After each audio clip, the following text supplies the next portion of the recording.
Hello YouTube, this is King Railfanner Lenwood, and I'm railfanning right here in Lenwood. This number 1612, it's a very unique train. It's not a -9. It looks like an AC 44C4M. It used to be a -9, but it was converted to that.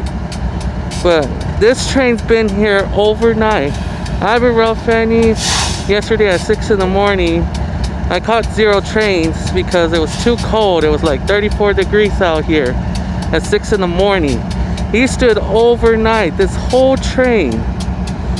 You know, it's unbelievable that this train is still here, the same one.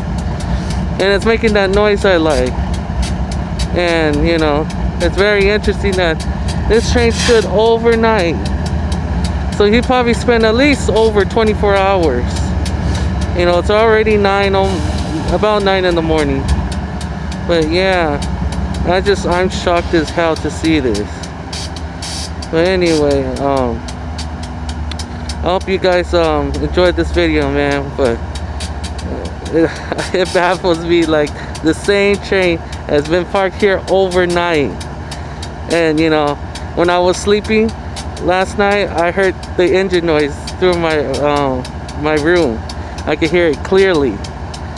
You know, when everything is quiet in my house, I could hear the engines clearly. And I thought this train left, but I guess not. But you know, like I said, you know, it's been very interesting. But sorry about my rude language, but you know, it shocks me to the core. You know, just seeing the same train park here overnight. I mean, this has got to be, you know, like I tell you guys, this is the optional track. This is the train that stops here from Bakersfield, or maybe up north, I don't know. I wish I had the train symbol where it came from and stuff, but I don't.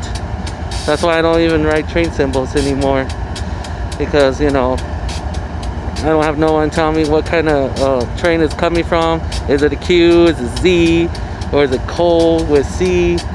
You know, I don't have that. So yeah, I just record any train that comes up here, you know, regardless. But yeah, well, I'll talk to you guys later. King Railfanner, Lenwood out.